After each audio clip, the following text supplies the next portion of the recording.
Om Namo Bhagavate Vasudevaya.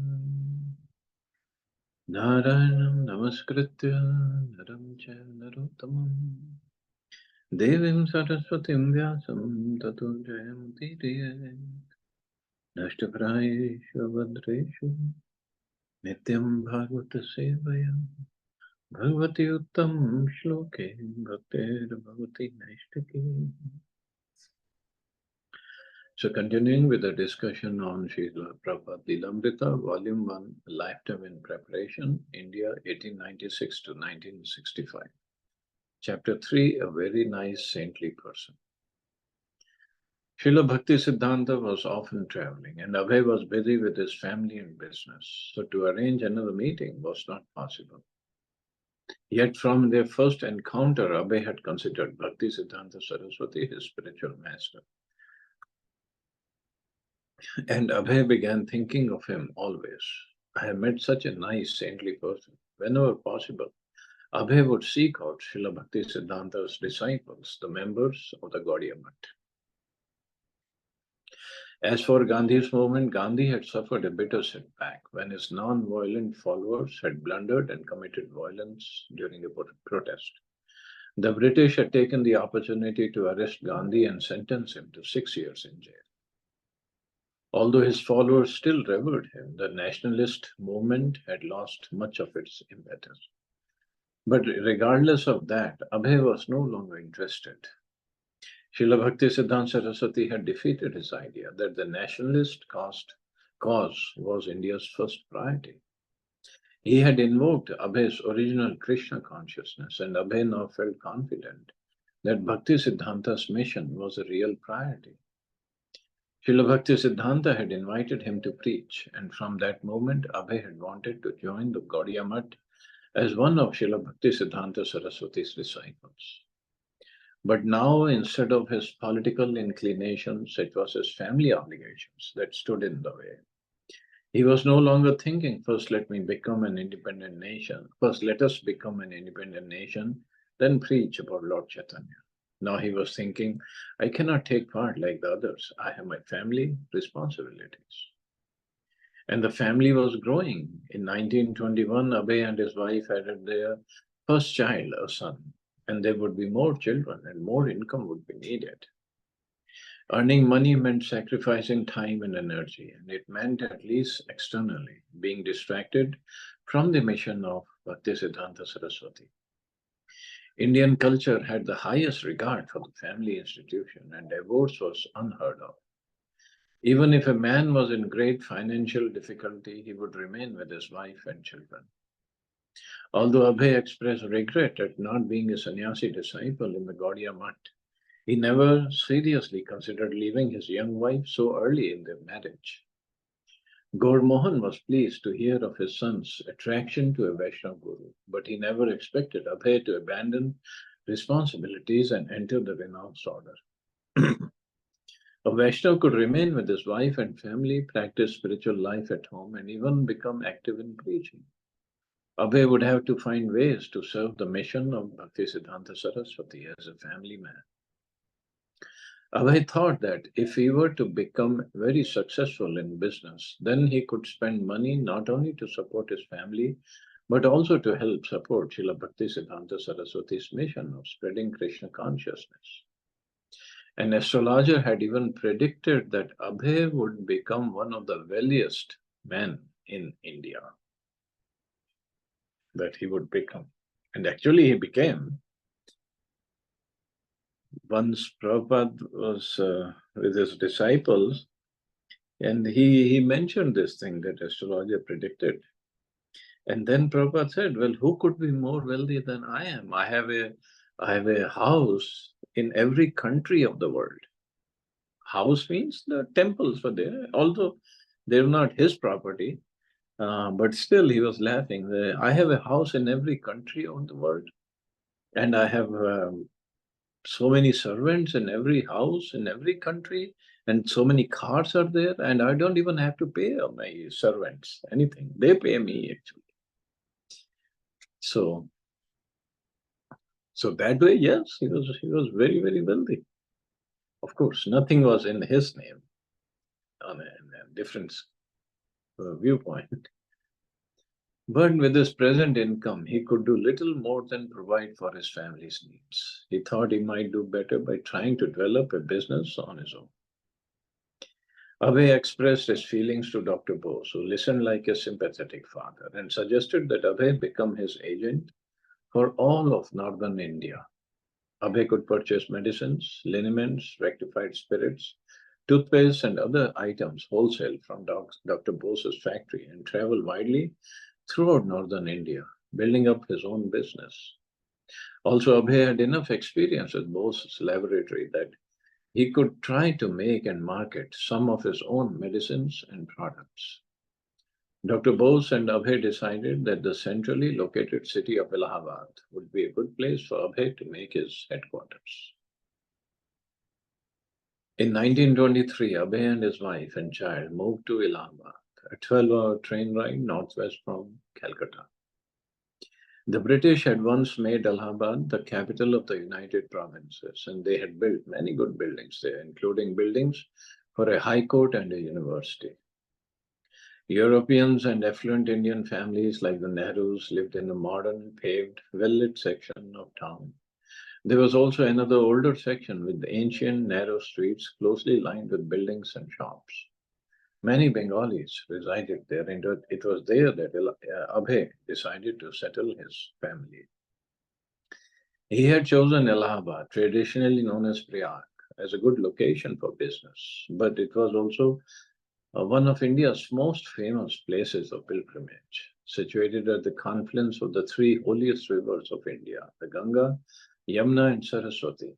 Allahabad was the site of two of India's most widely attended spiritual events, the annual Magh Mela and the Kumbh Mela, which took place every 12 years. And in search of spiritual purification, millions of pilgrims from all over India would converge here each year at the time of the full moon in the month of March, January, and bathe at the junction of the three sacred rivers. Abhay's home at 60 Badshai Mandi consisted of few rented homes for his business. He rented a small shop in the commerce center of the city at Johnson Gang Road, where he opened his dispensary, Prayag Pharmacy, and began selling medicines, tinctures, syrups, and other products manufactured by Bose's lab. He met an Allahabad physician, Dr. Ghosh, who was interested in a business partnership. So Abhay asked him to become his attending physician and move his office to Prayag Pharmacy. Dr. Ghosh consented and closed his own shop, Tropical Pharmacy. So this Prayag Pharmacy, I don't think it is pharmacy now, but the board is, or maybe it is still a pharmacy. The board is still there. And somehow the person who owns it now, he found out that this place is of significance for ISKCON. So ISKCON devotees try to buy that place from him. But he's asking so much money because he knows this is place is of importance for ISKCON devotees. I mean, few years back, he was asking, I think, 2 or 3 crore rupees for that place. At Prayag Pharmacy, Dr. Ghosh would diagnose patients and give medical prescriptions, which Abhay would fulfill. Dr. Ghosh would then receive a 25% commission from the sale of the prescriptions. Abhay and Dr. Ghosh became friends. They would visit at each other's home and they treated each other's children like their own family members. Often they discussed their aspirations for increasing profits. Dr. Ghosh. Abhay was a business-minded man. We are all God-fearing, of course. In every home we have a small temple and we must have deities. But he used to always talk about business and how to meet family expenses. Although at home Abhay wore a kurta and dhoti sometimes for business, he would dress in shirt and pants. He was a good-looking, full-mustached, energetic young man in his late 20s. He and Radharani De, his wife, now had two children. A daughter was born after they had been in Allahabad 1 year. Gaur Mohan, who was now 75, had come to live with him, as had Abhay's widowed sister Rajeshwari and her son Tulsi. Gaur Mohan mostly stayed at home, chanted on his beads, and worshipped the Shaligram Shila deity of Krishna. He was satisfied that Abhay was doing right, and Abhay was satisfied to have his father living comfortably with him and freely worshipping Krishna. Abhay led a busy life. He was intent on building his business. By 8 a.m., he would go to his pharmacy where he would meet Dr. Bose and begin his day's work. At noon, he would come home and then he would return to the pharmacy in the late afternoon. He had purchased a large Buick for 8,000 rupees car. And although he never drove it himself, he let his nephew, a good driver, use it for his taxi business. Occasionally, Abhay would use the car on his own business excursions, and his nephew would then act as his chauffeur. It so happened that both Motilal Nehru and his son Jawaharlal were customers at Prayag Pharmacy. Because Jawaharlal would always order Western medicines, Abhay thought he must have felt that Indian ways were inferior. Once Jawaharlal approached Abhay for a political contribution, and Abhay donated, being a conscientious merchant. During the day, Abhay would talk with his customers and other friends who would stop by, and they would tell him many things. A former military officer used to tell Abhay stories of World War I. He told how Marshal Foch in France had one day ordered the killing of thousands of Belgian refugees, whose maintenance had become a burden to him on the battlefield. A Mohammedan gentleman, a member of royal family in Afghanistan, would come daily with his son to sit and chat. Abhay would listen to his visitors and converse pleasantly and make up their prescriptions. But his thoughts kept running to his meeting with Bhaktisiddhanta Saraswati. He went over it again and again in his mind, how he had looked, his mannerisms, what he had said. At night, Abhay would go home to his wife and children. Radharani was a chaste and faithful wife who spent her days cooking, cleaning, and caring for her two children. But she was not inclined to share her husband's interest in things spiritual. He could not convey to her feelings about Bhaktisiddhanta Saraswati. Abhay, his wife, and the two children, Gaur Mohan, Abhay's younger brother, Krishna Charan. Also, Abhay had a younger brother, Krishna Charan. Abhay's widowed sister, Rajeshwari, and her son, Tulsidas, all went together to an Allahabad studio for a family portrait. The photo shows Abhay in his late 20s. He is thin and dark with full mustache. His forehead is broad, his eyes dark and clear. He wears a white kurta and dhoti with plain dark slippers. He sits in a chair, his wife standing behind him, an attractive young woman in a white khadi sari with a line of color on the border. Her slim arm rests behind Abhay's head on the back of his chair, her small hand gripping the edge of the chair. Her right hand hangs by her side, gripped in a fist. She is barefoot. With his left hand, Abhay steadies his 2-year-old boy, Pacha, whose Prayagraj, his name was Prayagraj. A glaring infant on his lap, the boy seeming to squirm, his baby legs and bare feet dangling by his father's knee. Abhay seems a bit amused by the son on his lap. Abhay is a handsome Indian man, his wife an attractive woman, both young. Also behind Abhay stands his nephew Tulsi and his brother Krishna Charan. Sitting on the far right is Abhay's sister Rajeshwari, dressed in a widow's white sari, holding Sulakshmana, Abhay's daughter, on her lap. Sulakshmana is also squirming, her foot jutting towards the photographer.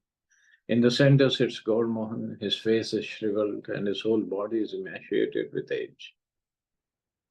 He is also wearing a white kurta and dhoti. His hands seem to be moving actively on his lap, perhaps with fancy. He is short and small and old. Abhay traveled frequently throughout northern India, intent on expanding his sales. It was not unusual for him to be gone a few days in a week, and sometimes a week or more at a time, as he traveled from one city to another.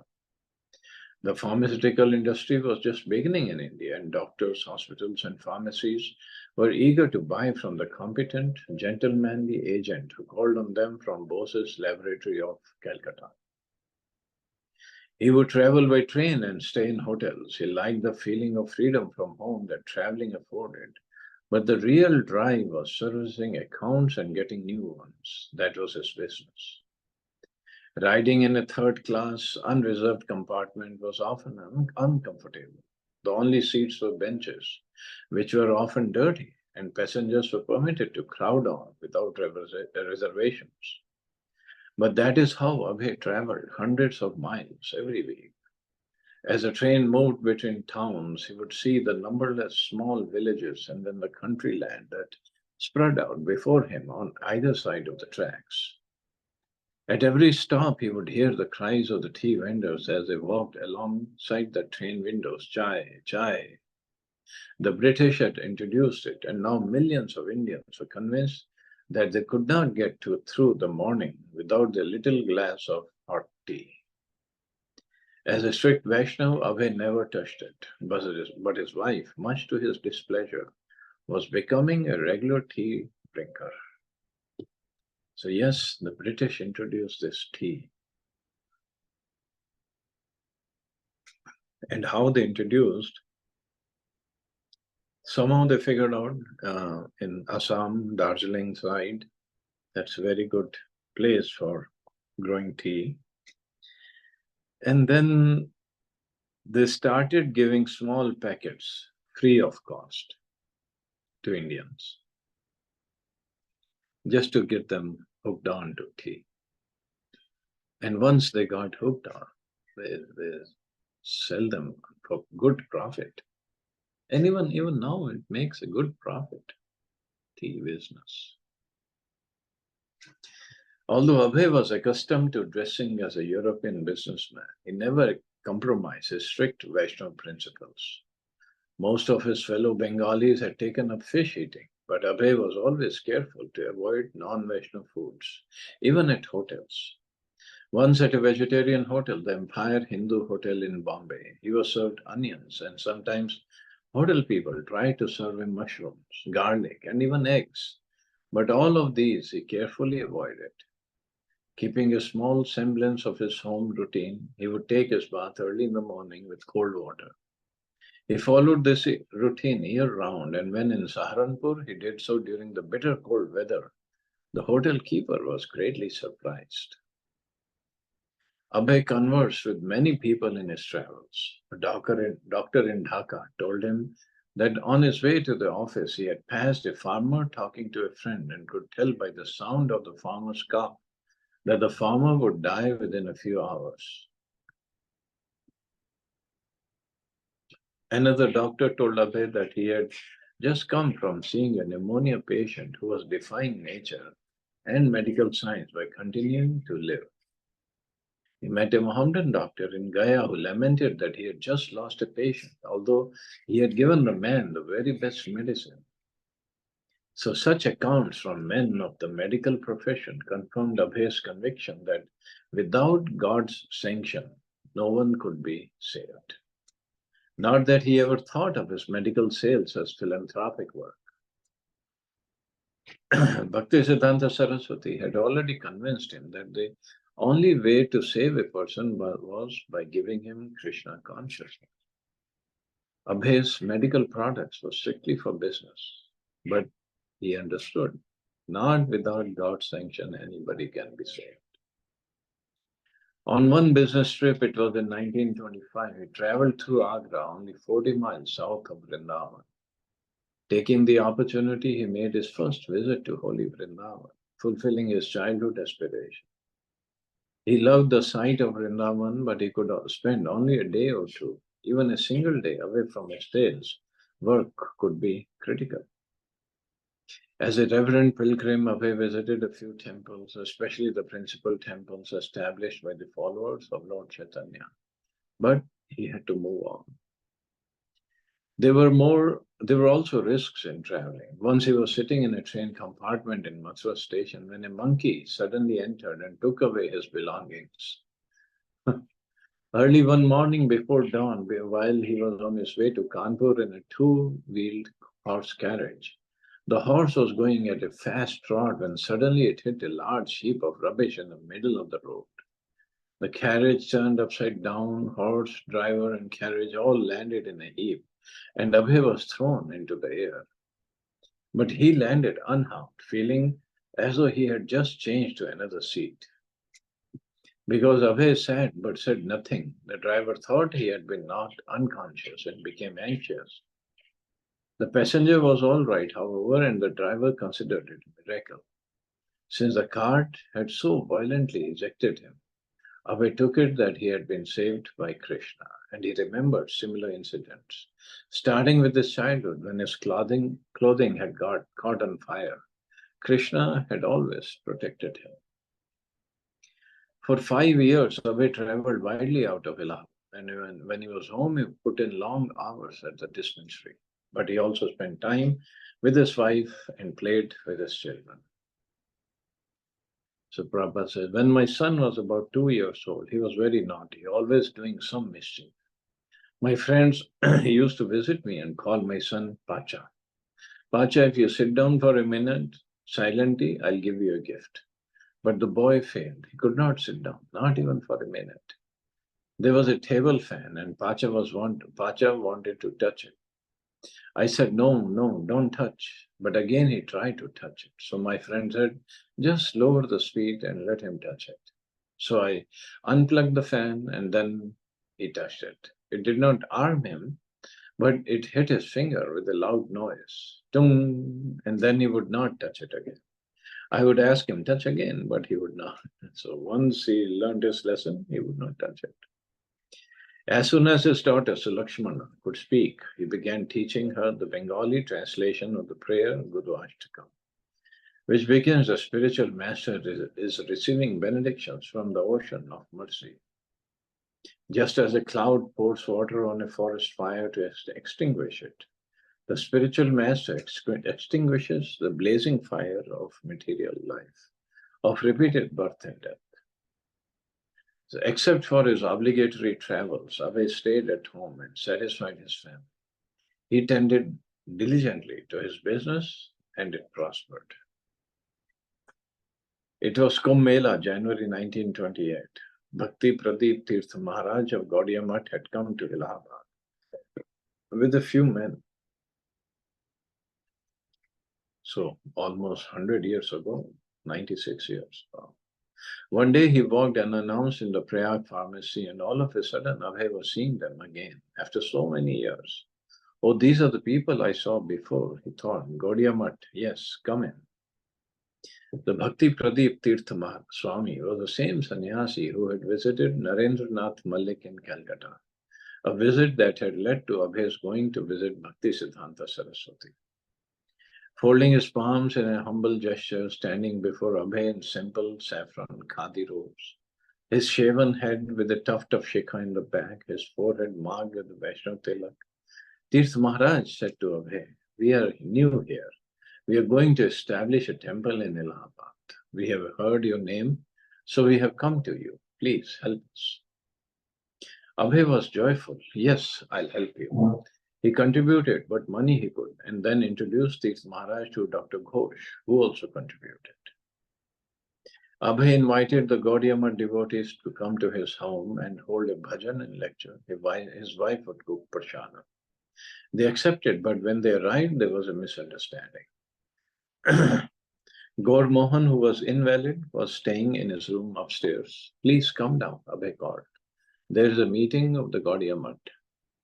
Gaur Mohan came downstairs, but when he saw the sadhus, he mistook them for impersonalists or Mayavadis from a non-devotional mission. He had not heard correctly what Abhay had said. Gaur Mohan took his seat, but he observed the saffron-clothed men sullenly and even made a critical remark. Abhay, who was enlivened at the opportunity to associate with the Vaishnavas and hear from them Krishna Katha, could not understand his father's behavior. Then, as soon as Bhakti Pradeep Tirtha Swami began his lecture, Gaur understood, oh, they are Vaishnavas. He cried. Old and invalid as he was, he immediately fell down at their feet. I misunderstood you, sir. I thought you were sannyasis from another mission. I am glad to meet you. So, yes, anybody can make mistakes, but as long as we correct ourselves, apologize, it's okay. After Kumbh Mela, Pradeep Tirtha Swami left, but 5 or 6 brahmacharis, disciples of Bhakti Siddhanta Saraswati, stayed down in Allahabad, maintaining a small mutt headquarters. They worshipped the deity, held an evening program of kirtan and lecture, and preached actively to the local people. The devotee in charge, Atulananda Brahmachari, would visit the homes of Allahabad citizens, trying to solicit subscriber members for the mutt. For half a rupee per month, a person would receive a subscription to the Gaudiya Mutt magazine. In the course of his door-to-door soliciting, Abhay knocked on the door of Abhay Charande. Abhay received him very hospitably and offered him some rice and fruit.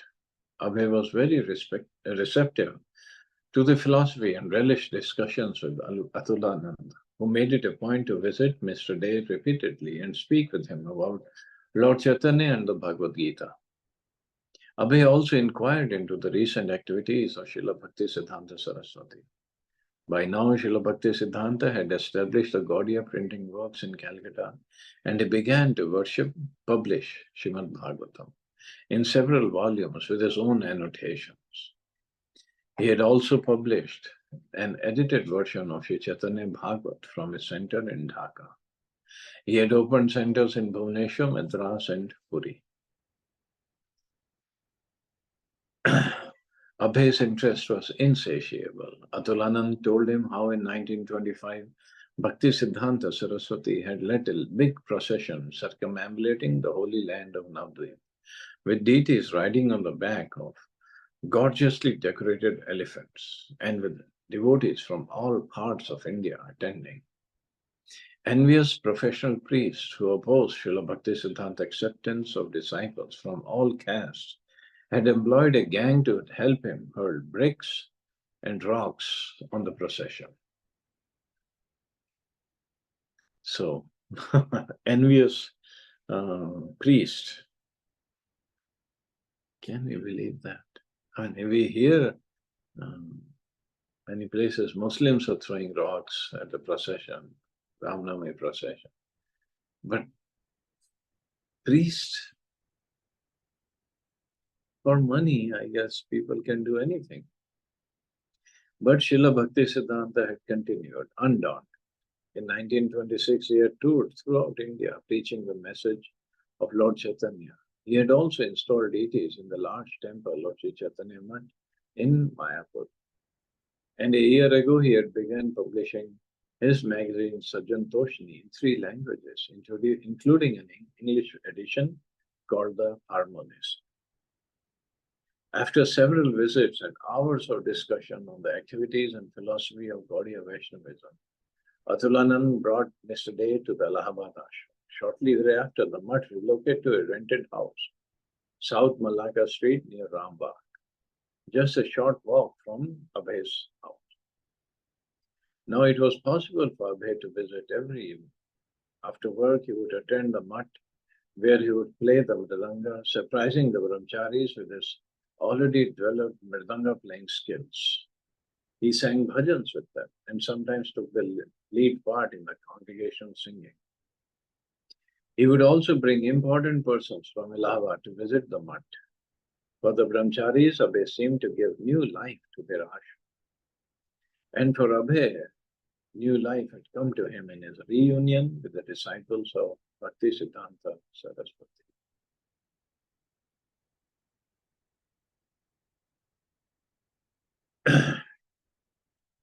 In 1930, Gaur Mohan's health took a turn for the worse, and his family members gathered around him, thinking that his end had come. Abhay had been in Bombay on business, and it was late when he reached Allahabad and knocked on the door. Gormohan told his daughter Rajeshwari, "Open the door, Abhay has come." She replied, "No, he's in Bombay." Gormohan repeated, "I'll tell you that he has come. You open the door." It was about midnight. She went downstairs, opened the door, and found that her brother had indeed come. Abhay went to his father. "How are you?" "I'm all right," Gormohan replied. "You just take rest for the night." The next morning, Abhay called the doctor. "How your father is living, we don't know," the doctor told him. "He has practically no pulse. He has been living without food for several months." Abhay asked his father, "What's your wish? Tell me." "Why are you asking?" His father replied. "Has the doctor told you anything?" Abhay said, "No, I'm asking because I'm staying in Bombay and you're here. So if you have any wish, any intention, let me know. I'm here. I'm here for you." Gormohan told him to give their cow to the Allahabad Gaudiya Math. So Abhay took the cow along with the calf and donated it to the Math. And again he asked his father, "Have you got any other wish?" And again his father asked, "Has a doctor told you anything?" "No, no, I'm simply asking because for my business I have to go." Then Gormohan said, "Invite all the Gaudiya Vaishnavas of Allahabad and other Vaishnavas also. Let them chant Harinam in the evening, and you supply them with good food. That is my wish." Abhay arranged it, and in the evening the Harinam started. At 11 o'clock, all of them took prasadam and left. That night, Gormohan passed away. See, the glorious passing away. Abhay felt the loss of his father painfully. His father had given him everything he had ever wanted, had been careful to raise him as a pure Vaishya, and had always worshipped Radha and Krishna. Although Abhay was a competent young man, he felt lost without his dearmost protector and friend. More than anyone else, Gaur Mohan was the one who had always guided Abhay and treated him as a most special person. Without his father, Abhay was now felt hopeless. He suddenly felt the same dependence he had felt as a small boy, but now without his father. The one who had always treated him as his pet son, deserving all loving attention. The one who had given him whatever he had wanted and who had literally prayed to every holy man he met that his son become a great devotee of Srimati Radharani. That best well-wisher was now gone. On the day of Shraddh, 13 days after Gaur Mohan passed away, Abhay and his brother posed for a formal photograph. In accordance with the religious custom, the two sons had shaved their heads. The photograph shows Abhay and his brother sitting on either side of a formal portrait of the father. The portrait is on an elevated stand and is surrounded with dark cloth. The picture is nicely framed. Gaur Mohan looked old, but still thoughtful and intent. Not so old as in the former portrait, where he looked emaciated with the eyes almost dim. Abhay, with his head shaved, looked like a renounced monk, and his body is covered with the robes of a monk, simple drapes in broad folds covering the upper and lower parts of his body. He looks quite different than he had in the picture that was taken in the same place with the same rough carpet on the floor, years. In that picture with his wife and children gathered around him, he was very much a young householder, surrounded by his responsibilities of family and looking like he knew how to conduct himself well and move energetically in the world. But in this photo, although his children are present, they are seated unattended on the floor. Abhay's left hand is on his knee, poised and yet at rest, whereas in the former picture, his left hand had been holding his restless son. Abhay's wife is not present. In his picture, Abhay looks striking. One cannot tell that he usually has a head of hair and a mustache, which he was only recently shorn for the mournful observance of his father's passing away. Instead, this seems to be his natural appearance. There is a mystical spiritual air about him, as one might expect in a meditating saint. His look is neither agitated nor cheerful, nor sorrowful. It is peaceful and knowing, as if he has suddenly become a sadhu on the day his father had passed away. He looks like the sadhu his father envisioned he would become. He looks as if he is and always was a sadhu, and has suddenly been revealed as such on this day. Even by the most casual inspection of the photo, it appears that by shaving his head and dressing in robes, with no shirt or shoes, Abhay has become a sadhu. Hmm. It's a wonderful description that Maharaj has given, um, and obviously his own realizations he is putting here. But this is how Prabhupada he made progress. Now he's running his business. And astrologer said he could be one of the wealthiest persons of India. And we'll read through this book, we'll find all of a sudden Krishna removes everything from his life, his business, his family. He was working so hard to take care of his family. Krishna takes away everything. Everything. It's amazing. It is, I mean, now looking back, seeing Prabhupada's life, we know that Krishna was really preparing him for something else. But that's what it is. When one is going through it, then he cannot understand what is happening. Unless until one is really at the level of Prabhupada. But otherwise, it's very difficult. Anyway, we'll stop here. Tomorrow we'll start the next chapter. See anybody has any questions or comments.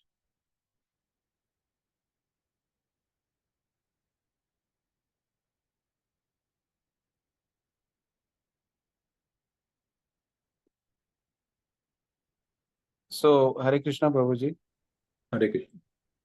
Something very similar happened with me. What Prabhupada has happened, like just now you said, he lost his business, he lost his father, and that's what happened last year. It was a kind of turmoil for me. I was working for Pune-based IT company, and like I was working from home. And the same time, I also established my business, the travel agency, and I thought, like because my father and mother, they said that after Corona, you should not go away because we are getting old. You should be here in Ayodhya. And I said, okay. I was just thinking that yes, I've got a house here, and uh, I've got some agricultural field also here. Time to time, I get some money from there as well. So if I do a little bit smaller business here, I can sustain, I can survive here. And that's what I did. Like I established 4 years back this travel agency. Unfortunately, last year when my father had a stroke, brain stroke, at the same point of time, just 1 month before Pune, this IT company, they told me that Vinay, now you have to be here because work from home was almost over, and they Mhm. were calling people in the office and said that if you won't come, then it will be difficult because you have a team here of 15 people who you take care of. So whenever they ask, then you're not here, and that's a problem. I quite often I go like like once in a month I fly and then I go to Pune, but then they were not satisfied with that. So finally I said okay, I'll just quit. And I was not aware that the next month it something is going to happen with my father. So I left that, and my father, uh, you know, he had a brain stroke, and just that this business was there with me. But then that 6 month, I was completely shaken.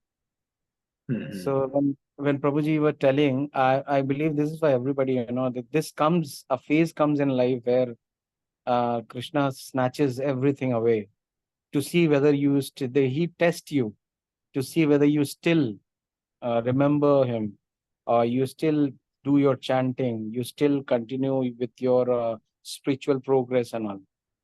So because a lot of people dishearten them, like they say, "The क्या करना है, सब कुछ ले लिया, अब क्या करना है, कौन सा भगवान, कैसा भगवान." So ऐसा भी सुनने को आता है प्रभु जी तो. But my mother keeps on telling me, Krishna का पैर अगर आपने पकड़ा हुआ है विनय, तो आप कंटिन्यू करना. और बहुत प्रेज करती हैं प्रभु जी की आपको ऐसे स्पिरिचुअल गुरु मिले कि आप इतने दिनों से क्लासेस अटेंड कर रहे हो तो वो कभी नहीं छोड़ना और वो करते जाना, तो ऑटोमेटिकली आपको लिबरेशन मिलेगा। तो that's it Prabhu ji. Prabhupada's mercy, everything will work out. Yes Yeah, Prabhu. so parents yes, parents का everybody goes through it. Yes Everybody goes through it. Parents का जाना तो जिसके चले गए वो जान नहीं सकते कि लाइक बहुत बड़ा शॉक होता है, जिसको आप बाय बर्थ देखते आ रहे हैं और सडनली पेरिश हो जाते हैं, तो वो बहुत अजीब सा लगता है, बट क्या करें, दिस इज लाइफ।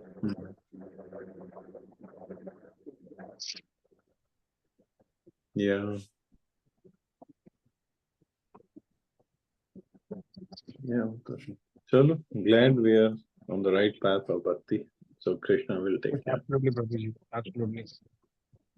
इनफैक्ट ये कहूंगा कि 90% यही सब कुछ है, बाकी तो वेस्ट ही है। सांसारिक चीजें जो है, everybody is doing it, it's in progress, अभी खा रहे हैं कमा रहे हैं। वो प्रभुपाद जी कहते हैं ना, ईट स्लीप रिपीट, वो वही चला जा रहा है, बट एक्चुअल जो चीज हम लेके जाएंगे वो ये है हमारा। वो तो है ही है, वो तो है ही है, बट ये समझ में नहीं आता ना। That's a problem. बिल्कुल प्रभु। यही चीज तो नहीं समझ में आती।